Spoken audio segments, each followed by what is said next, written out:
Katsuyori Shibata was born on November 17, 1979.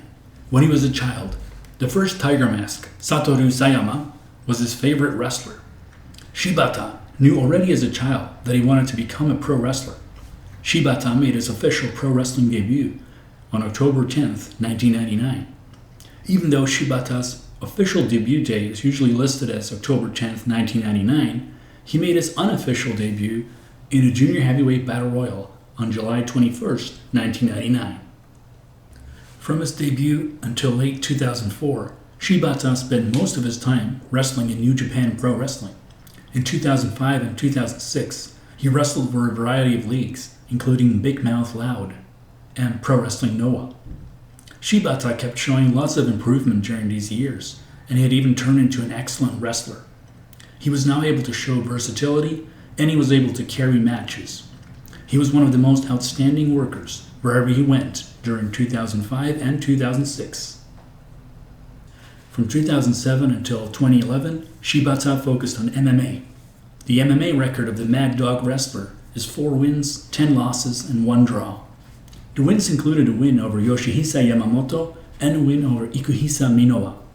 Shibata's full-time return to pro wrestling started when he returned to New Japan in 2012.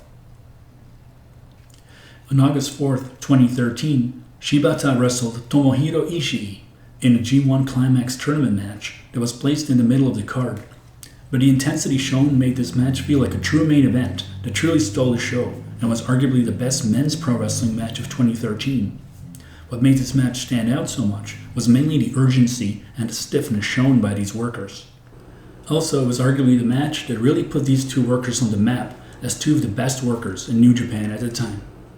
Shibata and Ishii would wrestle each other several more times over the years, but they never seemed to be able to reach that unique level of intensity and urgency displayed in the truly great match from August 4, 2013, as some of their later matches would feel a lot more contrived. However, Shibata continued to be one of the best workers in New Japan during the mid to late 2010s, and on October 10, 2016, Shibata wrestled arguably his very best match when he faced Kyle O'Reilly. Shibata was one of the best pro wrestlers of the mid-2010s. Sadly, his career was cut short due to a severe head injury he suffered in his last match against Kazuchika Okada, one of the most overrated wrestlers ever.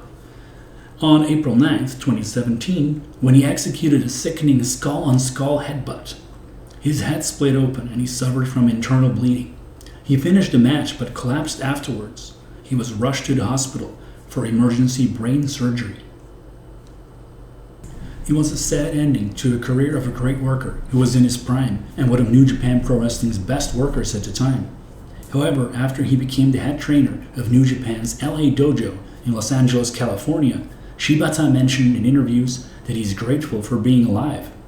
It shows that Shibata refuses to be taken down and sees things in a positive light, no matter how bleak the situation initially might seem. This never-say-die attitude embodies his no-nonsense wrestling style. He didn't need a silly gimmick. He was simply the wrestler. He would always ask for more punishment and push himself to the limit. Apart from really good wrestling matches, his matches were usually also a test for himself and for his opponent to see how much punishment could be dished out and taken. His MMA career only added more to his credibility as someone who knew how to fight. He certainly wasn't a sports entertainer.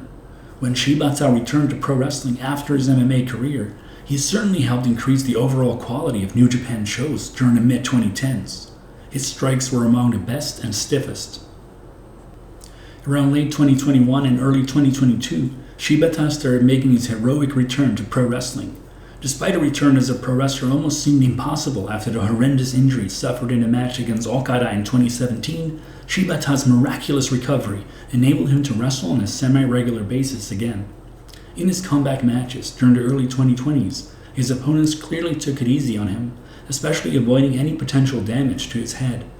But that's obviously understandable, and many pro wrestling fans were just happy to see Shibata wrestle again. My overall conclusion of Katsuyori Shibata's career is as follows. In 2000 and 2001, he was average. He was still learning. In 2002 and 2003, he was decent. He started giving more energetic performances. In 2004, especially towards the end of the year, he was pretty good and showed some improvement. In 2005 and 2006, he was excellent. He showed tremendous improvement and had turned into an excellent wrestler. Several matches of his from these years are certainly worth recommending. From 2007 through 2010, he was fully focused on his MMA career. In 2011 and 2012, he was very good. He returned to pro wrestling and would soon start picking up where he left off in terms of being an excellent wrestler, which would end up resulting in him making quite an impact in pro wrestling. From 2013 until 2017, he was great. During these years, he really started to show that he wasn't just another wrestler and that he was a great worker. He was one of the best workers in New Japan during this era, and he truly helped improve the overall in-ring product of New Japan to the point he was one of the people carrying the league. Shibata is one of the greatest workers of the mid-2010s. As mentioned before, Shibata's prime was unfortunately cut short due to injury. Despite his relatively short peak, let's hope people won't forget about Shibata, because he's possibly one of the 50 greatest men's wrestlers ever. Here is a list of Katsuyori Shibata's 10 best matches.